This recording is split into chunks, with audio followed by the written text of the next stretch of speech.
오늘 하나님 말씀은 창세기 50장 15절에서 21절까지의 말씀 함께 봉독하겠습니다. 창세기 50장 15절에서 21절까지의 말씀입니다. 우리 한 절씩 교독하시겠습니다. 창세기 50장 15절에서 21절까지입니다. 제가 15절 읽겠습니다. 요셉의 형제들이 그들의 아버지가 죽었음을 보고 말하되 요셉이 혹시 우리를 미워하여 우리가 그에게 행한 모든 악을 다 갚지나 아니할까 하고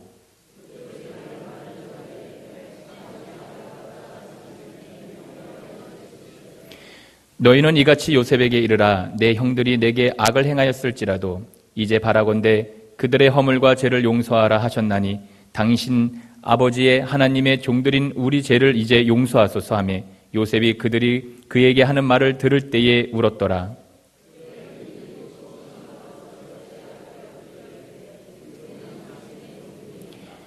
요셉이 그들에게 이르되 두려워하지 마소서 내가 하나님을 대신하리이까.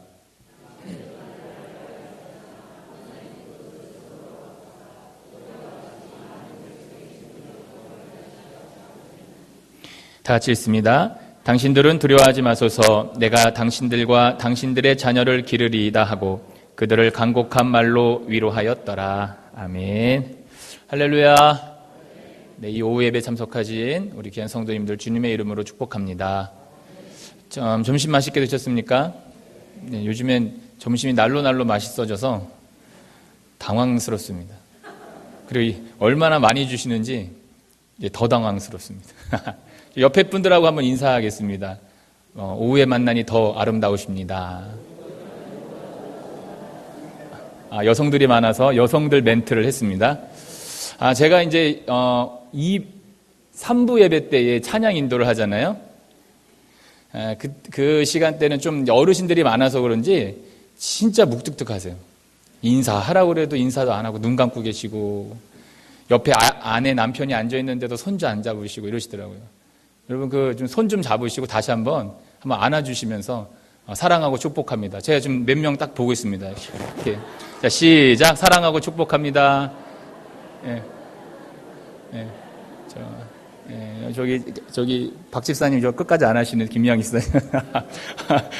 일어나서 이제 앞에 나와서 이제 시키려고요. 이제 다음부터는 오후 예배 졸리니까 이제 행동으로 하는 거 해가지고 이제 좀 재밌게. 김원수 집사님 안 하신 것 같은데 대답이 없으시네. 네. 어쨌든 좀 표현을 좀 하세요. 예.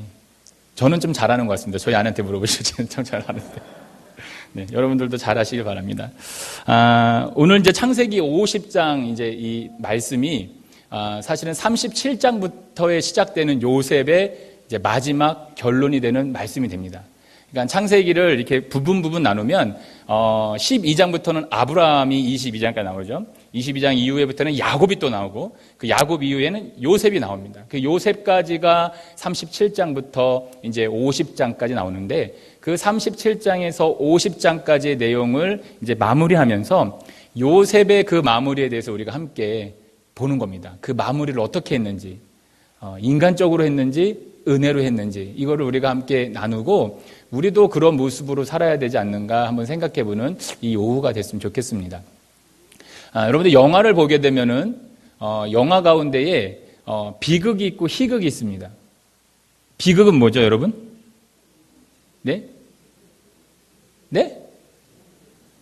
슬픈 거. 예, 맞습니다. 슬픈 거. 네, 슬픈 거. 이런 거죠. 쉽게 얘기해서 주인공이 너무 멋있어요. 예를 들어 경찰입니다. 너무 멋있고 정의로워요. 근데 마지막에 죽으면 비극입니다. 근데 진짜 나쁜 놈이에요. 이거는 정말 나쁜 놈인데 이 사람이 갑자기 변했어. 착해졌습니다. 그래서 그렇게 끝났어요. 그럼 뭐죠? 이 희극이에요. 근데 이게 영화를 이렇게 생각해 볼 수가 있다는 거죠. 그래서 한 작품 안에서 그렇게 막 우리가 요즘에 막장이라고 얘기해도 막장 드라마라고 얘기해도 마지막에 가서 권선징악이 있으면 희극이에요. 해피엔딩입니다. 그런데 막장인데 막장 끝에 가서 그 악한 사람들이 살았어요. 이건 비극인 거죠, 비극.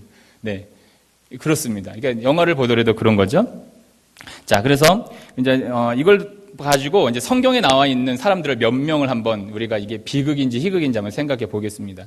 여러분, 모세는 비극입니까? 희극입니까? 여러분이 생각할 때에. 이스라엘 입장에서는 이 사람들은 희극입니다.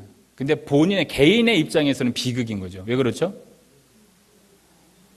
예, 결국은 하나님의 약속하신 그 땅에 들어가지 못합니다. 할 일 다 하고요.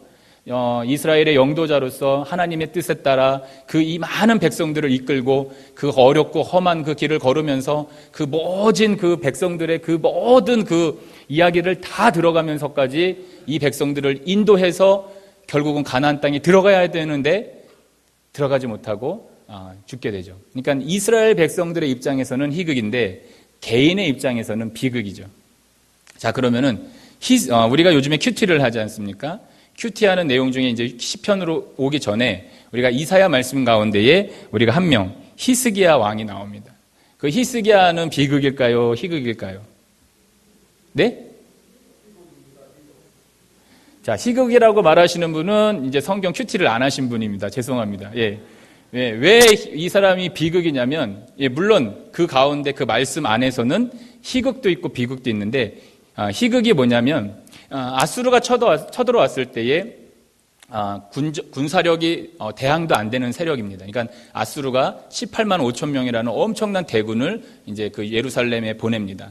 예루살렘을 포위를 시켜가지고 그 공성전을 하죠. 공성전은 여러분 아시죠? 그 성을 함락시키기 위해서 모든 물도 끊어버리고 그 다음에 그 흙도 토성을 쌓아가지고 일자로 만들어서 이제 쳐들어가는 그 상황 가운데에 그 성경 말씀에 보면은 이스라엘 백성들이 대변도 먹고 소변도 먹고 이렇게 정말 힘든 상황에 닥쳤습니다. 그때 히스기야는 하나님 앞에 기도하죠. 그리고 그 이제 랍사게가 얘기하는 그 내용을 이제 이스라엘 말로 들으면서도 그 사람들이 말하는 것에 대해서 대항을 하지 않습니다. 결국 하나님의 은혜를 구합니다. 그래서 결국은 하나님의 은혜 가운데에 그 18만 5천 명이 하룻밤에 다 죽죠. 완전히 희극입니다. 근데 그 상황들이 다 지나고 나서 이 히스기야가 병이 들습니다. 이제 병이 들은 것까지도 하나님이 희극으로 15년의 생명을 연장시켜 주셨어요. 근데 거기까지 굉장히 좋았습니다. 근데 이제 바벨론이라는 나라가 이제 조금 이제 그 아수르를 이제 세력을 이렇게 뭐라 그럴까요? 이제 반항하면서 조금씩 자라가고 있는 그때에 이 바벨론이 이스라엘에게 사신단을 보냅니다. 근데 사신단을 보낼 때에 이 히스기야 왕이 굉장히 기뻐합니다. 그 사람들이 선물도 가져오고 어떤 글을 가져옵니다. 근데 그 글을 보고 굉장히 기뻐해요. 그런데 이 히스기야가 자기가 뭘 하냐면 그 바벨론 사신단들한테 내 궁전 그리고 내 보물을 다 보여줍니다. 다 보여줍니다. 쉽게 얘기해서 군사력도 다 보여주고 자기가 가진 재산도 다 보여줍니다. 그래서 이사야 선지자한테 굉장히 책망을 받습니다. 그래서 이사야 선지자가 물어보는 거죠. 그 사람들이 누구냐? 어디서 왔느냐? 라고 했을 때에 바벨론에서 왔다라는 얘기는 하는데 그러면 그 사람들이 한 이야기가 뭐냐? 그 얘기는 하지 않습니다. 그 얘기라고 하는 것은 결국은 동맹이고 그리고 동맹 가운데에 자기 이스라엘이 있던 걸 다 보여준 겁니다. 근데 이제 하나님께서는 이사야를 통해서 바벨론에게 이제 예루살렘이 쉽게 얘기해서 이스라엘이 망할 거다. 이제 그래서 자기의 아들들도 끌려가고 다 망할 거다라고 얘기합니다. 근데 히스기야가 그 마지막에 했던 말이 정말 과간이 아닙니다. 내가 살아있는 동안에는 평안하겠죠. 이렇게 얘기합니다. 그러니까 쉽게 얘기해서 나만 아니면 됩니다. 자, 희극이었던 왕이 정말 비극적인 이야기를 하는 거죠. 이렇게 성경에서는 이런 사람들이 많습니다. 자, 또 우리가 보면은 솔로몬은 어떻습니까? 그렇죠. 우리가 잘 알듯이 되게 희극적인 왕이죠. 그리고 결국은 비극적인 왕입니다.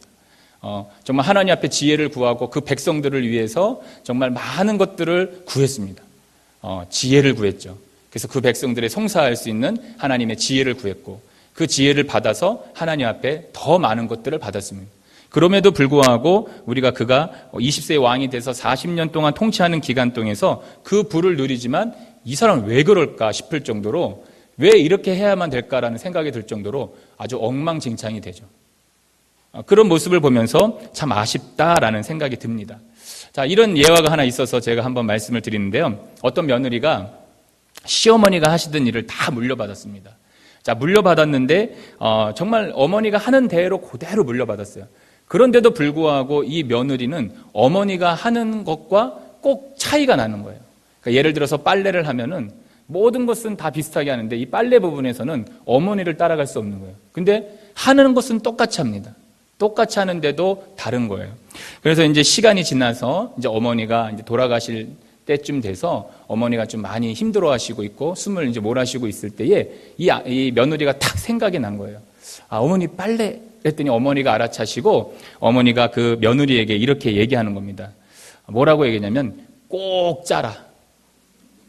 꼭 짜라. 그게 며느리와 그 어머니의 차이였어요. 똑같은 빨래를 해도 이 어머니는 더 꼭 짰고요. 이 며느리는 짰다고 하지만 꼭 짜지 않았던 거예요. 그게 그 빨래의 차이였어요. 그래서 어머니 빨래는 널어놓으면 너무나 하얗고 자신의 빨래는 하얗지만 어딘가가 이상하게 하얗지가 않았던 거예요. 근데 그 차이가 뭐냐면 마무리의 차이였다는 거죠. 그래서 모든 일에 있어서 마무리가 굉장히 중요합니다. 그러니까 결국 오늘 이 말씀 속에서도 우리가 배우는 게 뭐냐면 우리의 신앙도 이 마무리가 굉장히 중요하다는 거죠. 벌써 이제 내일 모레면 11월 달입니다. 와, 언제 이렇게 11월 달에 더워서 죽겠다고 했던 때가 엊그제 같은데. 그래서 저도 이렇게 해서 여기서 미랑 너무 덥습니다. 어떻게 이렇게 더울 수가 있습니까? 했는데 요즘에 문 안 닫고 자면은 추워서 얼어 죽을 것 같았습니다. 그리고 아침 새벽에 나올 때에 뭐 하나 걸치고 안 나오면은 막 춥습니다. 저는 더위도 잘 타고 추위도 잘 타는데 밀양이 대단합니다. 참 좋습니다. 자, 그것처럼 오늘 이 본문에 등장하는 이제 이 요셉을 통해서 이제 그 마무리를 어떻게 하는지 보는 겁니다. 자, 요셉은 우리가 이제 구약 같은 경우는 이야기식이기 때문에 이야기로 한번 같이 이제 나눠야 되는 거죠. 이걸 알고 넘어가는 것도 있겠지만 한번 얘기해 보면은, 자, 요셉은 그의 삶이 참 어떻게 보면은 행복했을 수도 있어요. 왜냐?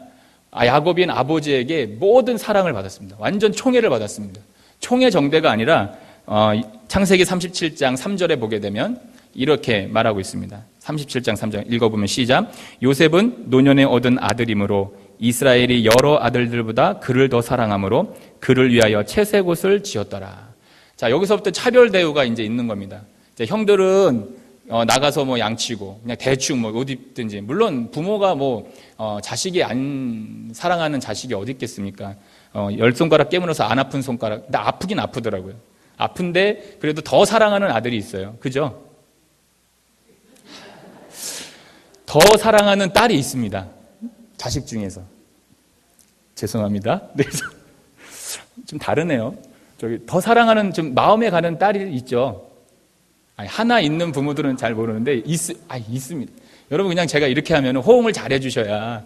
네, 좀 더 사랑하는 딸이 있죠. 감사합니다. 여기 좋습니다. 그리고 이거다 좀 더 이제 마음이 가는 아들이 있습니다. 감사합니다. 네, 그렇습니다. 근데 오늘 이 야곱은 특별히 사랑하는 그 아들이 있었습니다. 요셉이 정말로 사랑하는 아내, 자기가 사랑하는 아내에게서부터 어렵게 낳은 아들이 이제 요셉입니다. 근데 이 요셉을 이제 기르는데 너무나 노년에 낳았으니까 얼마나 이뻤겠어요. 그 위로 10명의 아들이 있는데 10명의 아들이 있고 11번째 아들이니 얼마나 이뻤겠습니까? 이뻤겠죠, 권사님들. 우리 권사님들 중에 뭐 한 10명 자녀가 있으신 분들도 있을 수 있는데 없으시니까. 근데 얼마나 이뻤겠어요. 근데 거기다가 오늘 37장 3절에 보면은 채색 옷을 입혔다는 겁니다. 그러니까 완전히 눈에 보이게, 쉽게 얘기해서 요즘 말로 말하면 이 요셉에게 나이키, 아디다스 이제 이런 걸 입힌 거예요. 근데 형들한테는 뭘 입혔냐면은 시장에서 그냥 산 옷을 입힌 거예요. 그러니까 형들이 마음이 얼마나 아팠겠어요. 저거 정말 기분도 안 좋네. 우리는 뭐야? 뭐 이런 식으로 차별 대우가 이제 있었던 겁니다. 그래서 형들에게 시기와 질투를 받는데 최악의 시기와 질투를 받은 게 뭡니까? 갑자기 어느 날 꿈을 꾸고 나타나서는 형들한테 이렇게 얘기하는 겁니다. 형, 있잖아. 볕단들이 나한테 절을 해. 형, 하늘의 해와 달과 별이 나한테 절을 해. 형들이 그냥 막 여기다가 그냥 막 이렇게 막 우라통이 심일 정도로 이제 막 뭐라 그럴까요? 막 화를 여기다 가졌습니다. 근데 이제 야곱이 오늘날 이제 형들이 저기 도단 지역 위쪽으로, 지금 말하면 거리로 한 초동 정도 지역에 초동 정도 지역에서 양하고 이제 이렇게 소를 쳤습니다. 그러니까 이제 아버지 야곱이 요셉에게 야, 형들이 지금 잘 치고 있는지 한번 가봐라 라고 이제 명령을 합니다. 근데 요셉 참 착해요. 그래도 아버지 말씀에 따라서 순종해서 갑니다. 가서 보게 되는데 그때 이제 일이 벌어지는 거죠. 형들이 딱 보는 겁니다. 아, 저 꿈꾸는 자가 온다 하면서 결심한 게 뭐냐면 쟤를 죽이자라고 합니다. 근데 결국은 죽진 않았지만 이제 웅덩이에 빠뜨리고 그리고 그를 다시 건져서 이제 애굽으로 내려가는 이제 상인에게 팔아버리는 거죠. 이제 이것이 이제 그 요셉의 그 이제 파란만장한 그 역사의 시작이죠. 이제 여기서 이제 우리가 이제 우리도 이제 생각해 보면 이 요셉과 같은 억울함이 왜 없겠습니까? 요셉과 같은 정말로 힘듦이 왜 없겠어요? 지금까지 우리가 삶을 딱 살아온 것을 뒤돌아보면은 요셉보다도 더하면 더했지 덜하진 않을 겁니다. 너무나 힘들고 어렵고 정말 하나님 앞에 나와서 눈물로 밤을 지새웠던 날이 굉장히 많을 겁니다. 그럼에도 불구하고 이제 우리가 하나님의 사랑을 입고 이 시간 이렇게 예배를 드리는 것처럼 요셉도 지금 당장은 자기가 왜 애굽으로 팔려가는지 그리고 왜 하나님의 그 뜻이 무엇인지를 깨닫지 못했지만 결국은 애굽으로 팔려가게 됐지만 하나님과 함께하는 이 요셉의 모습을 보면서 아 그래, 야 우리가 삶을 살 때에 이 요셉과 같은 모습, 이 신앙의 이제 모습 가운데서 이런 의연함이 좀 있어야 될 것 같아요. 늘 하나님이 나와 함께하신다. 내가 하나님의 인도를 받는다라고 하는 그 하나님의 뜻을 따라 나아갈 수 있는 저와 여러분이 됐으면 좋겠습니다. 자, 그래서 이 요셉은 결국은 이제 보디발 장군의 집에 있다가 정말 그 보디발 장군 집에서 다시 감옥에 갔다가 감옥에서 이제 총리가 되는 놀라운 하나님의 인도하심을 받게 됩니다. 자, 근데 여기서 이제 우리가 함께 하나 생각해 봐야 될 게 뭐냐면 창세기 39장 2절 3절에서 한번 이 말씀을 한번 읽어보겠습니다. 자, 그러니까 요셉이 고난 가운데에서도 그가 어떤 삶을 살았는가에 대한 내용이죠. 한번 읽어볼까 시작. 여호와께서 요셉과 함께 하심으로 그가 형통한 자가 되어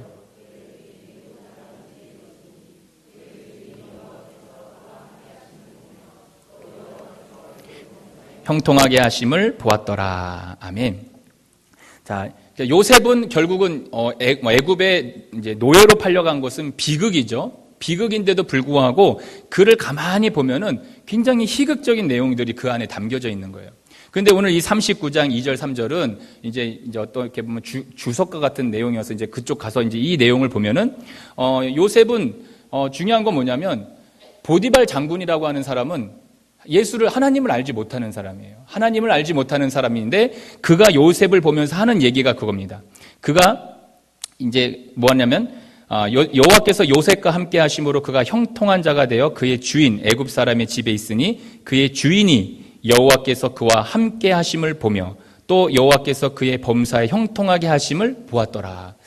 근데 여기서 말하는 이제 요셉이 그 어떻게 형통하거나 또 요셉이 하나님과 함께 하시는 것을 어떻게 봤을까? 막 여기 뒤에 막 아우라가 생기는 걸까요? 여러분 가끔 꿈꾸면은 그런 어떤 막 성령 충만한 걸 막 아우라로 생각하시는 분들이 되려 있는데 저는 그 아우라가 아니라 이 요셉의 행동에서 이제 그 여호와의 그 영광을 본 거죠. 그 행동에서. 지금 요셉은 어쨌든 구덩이에 빠져서 이 노예로 지금 애굽에 팔려왔습니다. 팔려와서 보디발 장군 집에 노예로 들어간 거죠. 그러니까 노예의 신분인데 노예라고 하는 한 사람이 하나님이 함께 하시는데 그 주인이 요셉을 보는데 하나님의 영광이 보이는 거예요. 그리고 여호와께서 그의 범사에 형통해 하심을 보았다는 거예요. 이걸 보면서 이런 생각을 해보는 겁니다. 나는 말로는 믿음이 있다라고 얘기하는 거죠. 나는 말로는 내가 항상 하나님의 은혜 가운데 산다라고 얘기하면서 과연 나는 내가 행동으로나 말로나 내가 하나님께 영광을 돌리면서 살고 있는가? 라는 겁니다.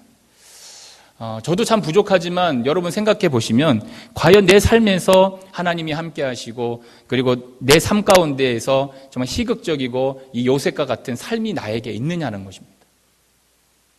그러니까 내 모습 가운데에서 세상 사람들이나 내 주위에 있는 사람들이 나를 볼 때에 하나님의 어떤 형통하심을 보고 또 여호와께서 그 함께 하심을 볼 수 있는 그리스도인이냐라는 것입니다. 여러분 마무리를 준비하는 것은 이렇게 요셉처럼 잘 준비된 사람이 마무리를 하는 거죠. 영적인 것도 은혜적인 것도 모든 것에서 이 어떤 것들 준비한 사람이 마무리를 하는 거지.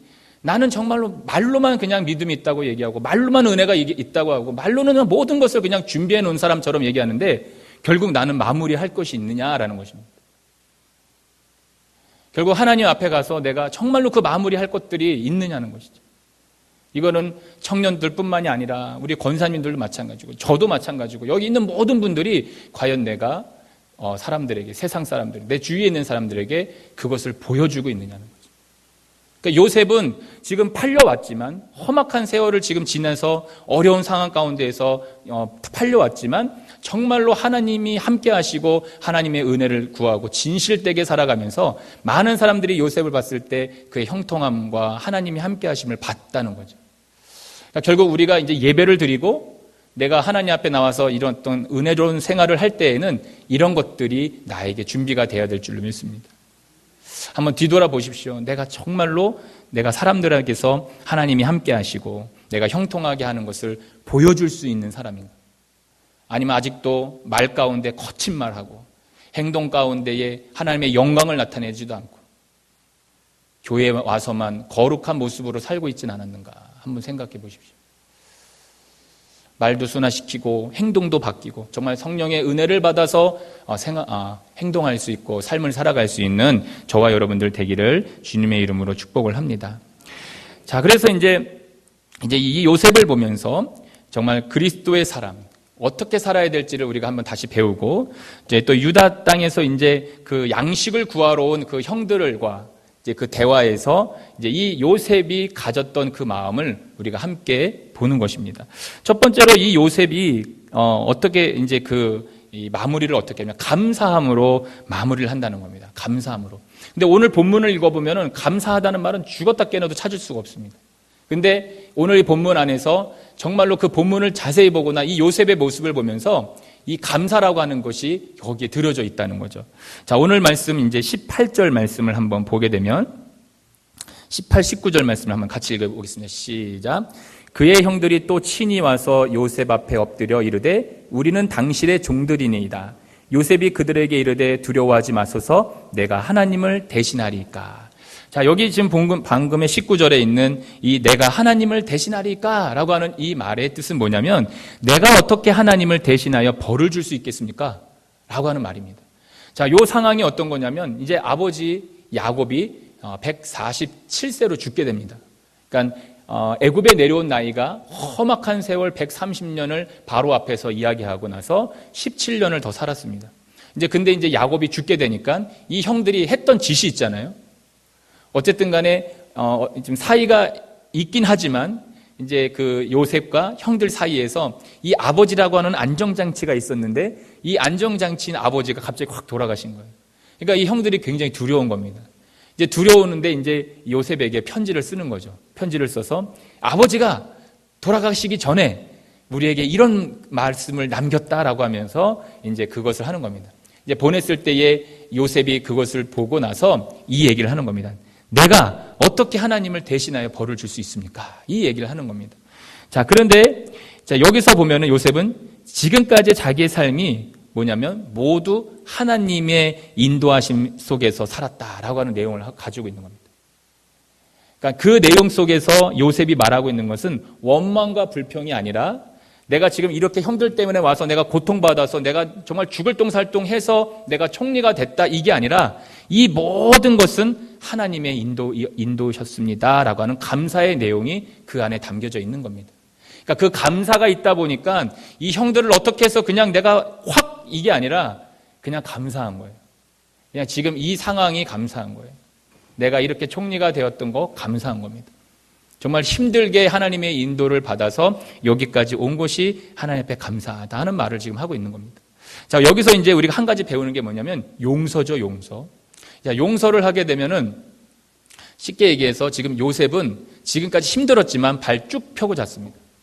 그런데 지금까지 발 쭉 못 펴고 잤던 사람들이 10명이 있습니다. 누구죠? 형들은 아마 불면증, 소화불량 이런 것들이 지금 아마 이 긴 시간 동안에 있었을 거예요. 그런데 이제 피가 거꾸로 오르는 상황이 닥쳤는데 그 상황 가운데에서 요셉이 용서해 주는 거예요. 그러니까 용서해 주니까 어떤 상황이 벌어집니까? 관계가 회복되어지는 겁니다. 혹여나 여러분들 가운데 아직 용서가 안 되는 분들이 있습니까? 저도 아직 용서가 안 되는 분이 있는데, 저도 숙제를 해결해야 될 게 많은데 아직 저도 기도하고 있습니다. 근데 이제 용서를 하게 되면은 관계가 회복되는 겁니다. 여러분 한번 곰곰이 생각해 보세요. 지금 용서가 안 되는 사람 있습니까? 남편이 용서가 안 됩니까? 시어머니, 시아버지가 용서가 안 됩니까? 형제가 용서가 안 됩니까?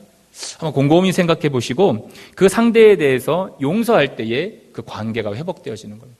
그러니까 하나님이 원하시는 것이 뭐냐? 이 관계의 회복입니다. 용서하라는 거죠. 그러니까 요셉은 정말 그 감사함으로 그 모든 것을 이겨낸다는 겁니다. 그러니까 우리의 삶도 뒤돌아보면은 왜 어렵고 힘든 것이 없겠습니까? 그런데 정말 하나님께서는 이 요셉도 마찬가지지만 우리들에게 어쨌든 어려운 가운데에서 피할 길을 주신다는 겁니다. 우리가 고린도전서 10장 13절 말씀을 한번 읽어보겠습니다. 시작.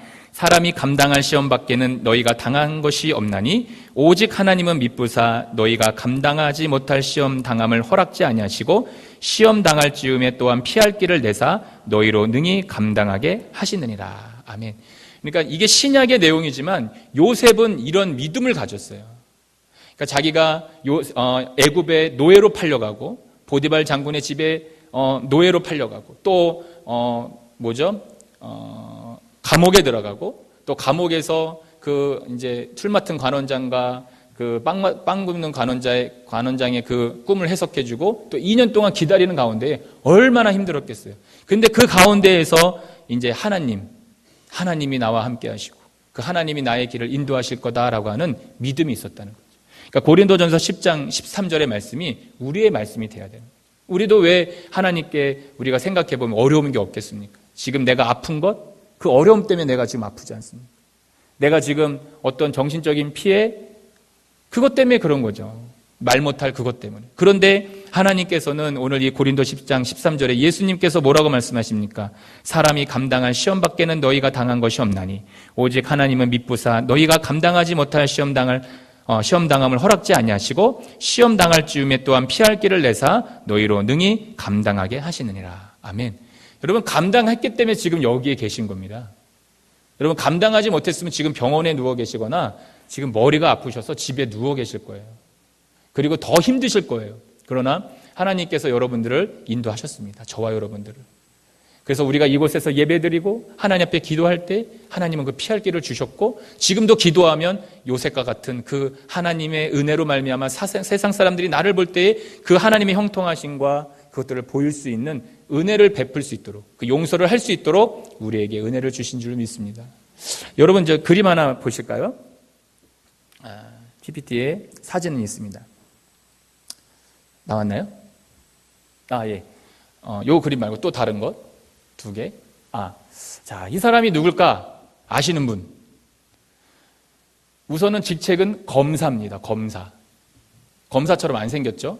왜냐하면 척수장애 1호, 이 척수장애입니다. 1급 척수장애. 휠체어 타고 다닙니다.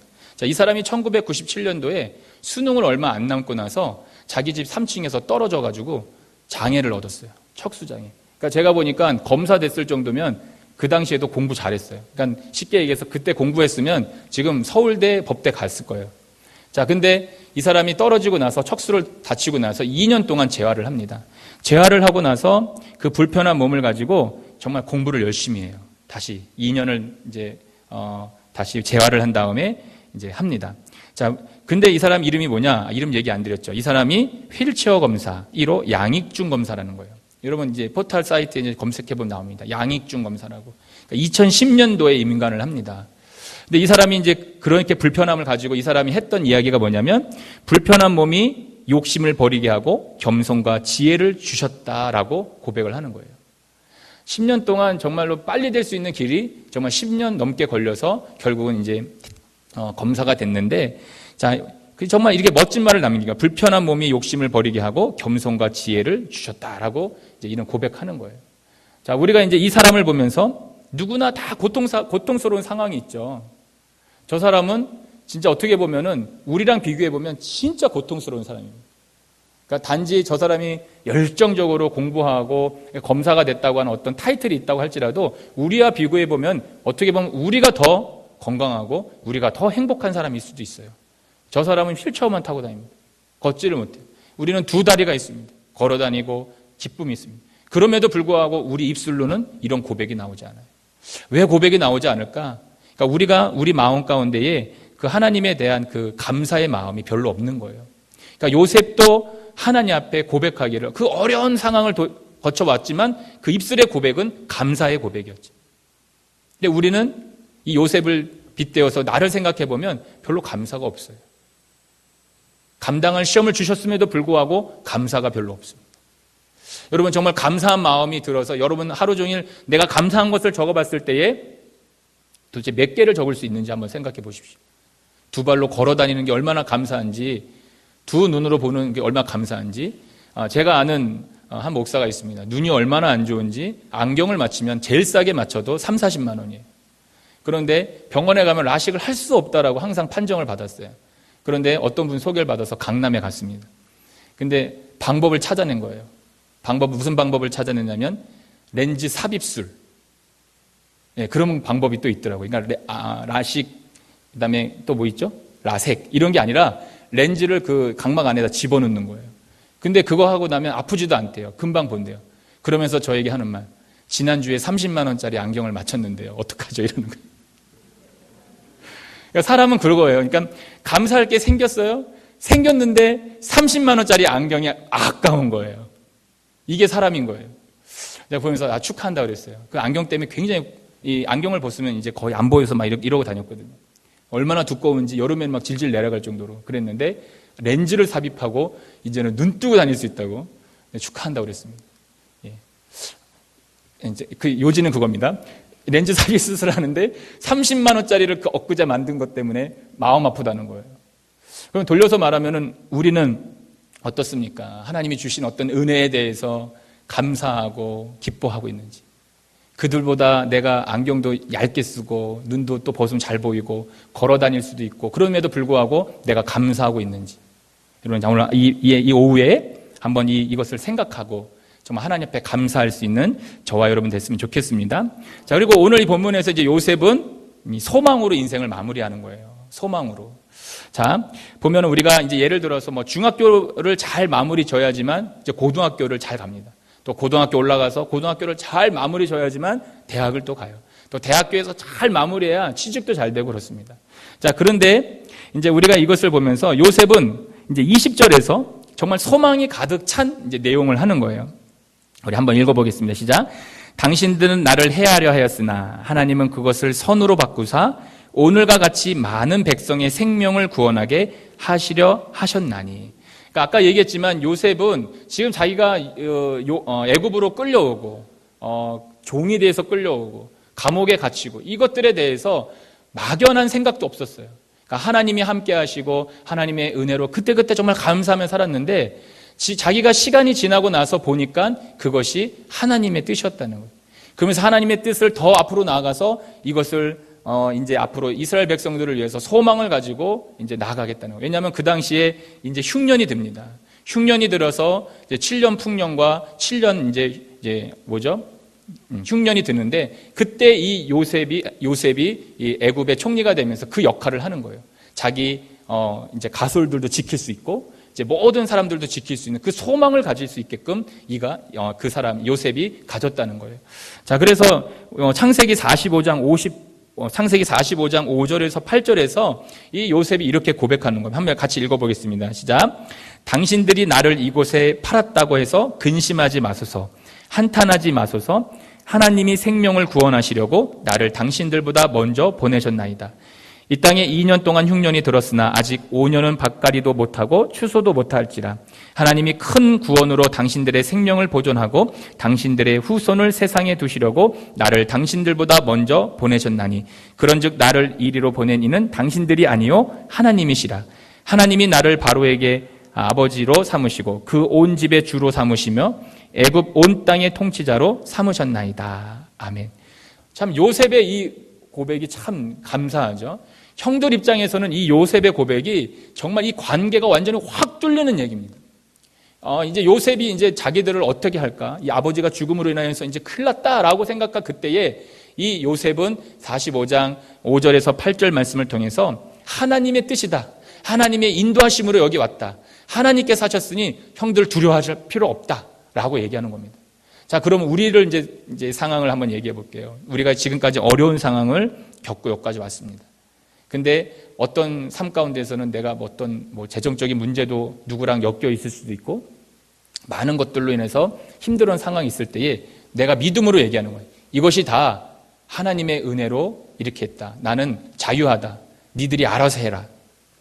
라고 하실 수 있겠습니까? 없으실 것 같은데. 그냥 이 건이 개입되면 어떻게든지 거기에 끼어들어서 조금이라도 얻어내려고 하는 그런 마음이 있으신가? 아니면 자유하게 이거 다 하나님 뜻이니까 그래, 힘든 너희들부터 해봐 라고 믿음으로 얘기하실 수 있는 여러분들이 있으시겠습니까? 우리 청년들은 지금 잘 모를 것 같아요. 어쨌든 여러분들 정말 마음으로 그렇게 한번 믿음으로 해보시기를 주님의 이름으로 축복합니다.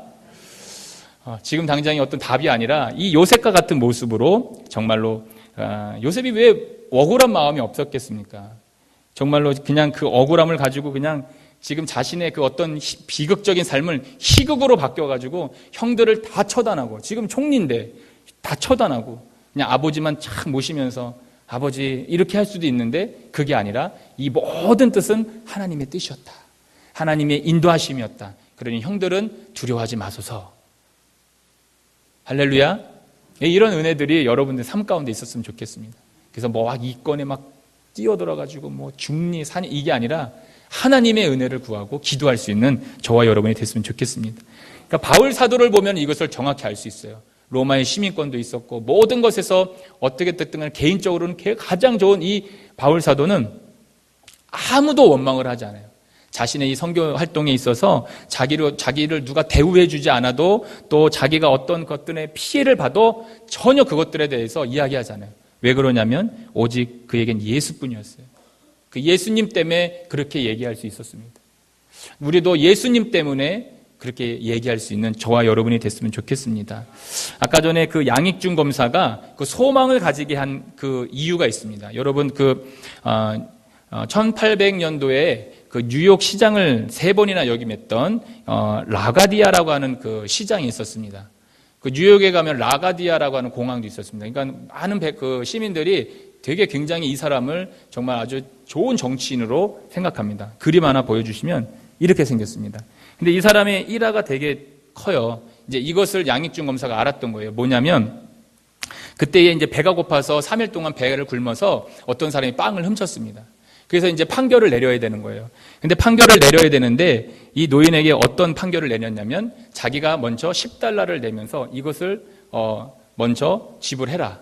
그리고 나서는 거기 이제 법방에 있는 이제 쉽게 해서 이제 관청에 온 많은 사람들한테 여러분들 다 50센트씩 내십시오. 라고 한 거예요. 왜 그랬냐면은 우리가 지금 이 사람, 이웃을 위해서, 이웃 주민을 위해서 이 빵을 훔친 이 사람을 위해서 우리가 한 게 뭐냐? 당장 나만 배불리려고 살았지 이 사람을 위해서 한 게 뭐냐? 그러니 우리는 다 죄인이다. 그래서 50센트씩 내세요. 라고 한 거예요. 그래서 $10는 냈고 그때 돈이 모아진 게 얼마냐면 $47 50센트가 모여진 거예요. 그러니까 이 라가디아 시장의 이 모습을 보면서 이 양익준 검사도 이런 소망을 가진 거예요. 그래. 내가 검사가 돼서 사람들에게 희망을 주고 소망을 줄 수 있는 사람이 되어야 되겠다. 그러니까 우리가 믿음을 가지고 나 혼자만의 믿음으로 끝나는 게 아니라 내 믿음을 통해서 사람들에게 소망을 줄 수 있는 저와 여러분이 됐으면 좋겠습니다. 그래서 이 오후 예배에 참석하시는 우리 권사님들, 장로님들, 집사님들 딱 보면서 신앙은 저거야 라고 하는 요셉과 같은 이 보임의 신앙, 삶으로 보여줄 수 있는 그 은혜가 있었으면 좋겠습니다. 그래서 이 소망을 가지는 것, 이 소망 때문에 이 양익주 검사 또 모든 이제 신앙의 많은 선배들이 이렇게 사는 거죠. 그러니까 우리도 이렇게 살아야 될 줄로 믿습니다. 여러분, 시간이 많이 갔지만 이 가나안 땅에 들어갔던 10명의 정탐꾼 중에 정말로 그 점령하기 힘든 그 상황 가운데에서 많은 10명은 소망과 희망을 보지 못했지만 정말 여호수아 갈렙은 정말 그 소망 가운데에 승리했습니다. 그러니까 우리가 그런 모습이 있어야 될 줄로 믿습니다.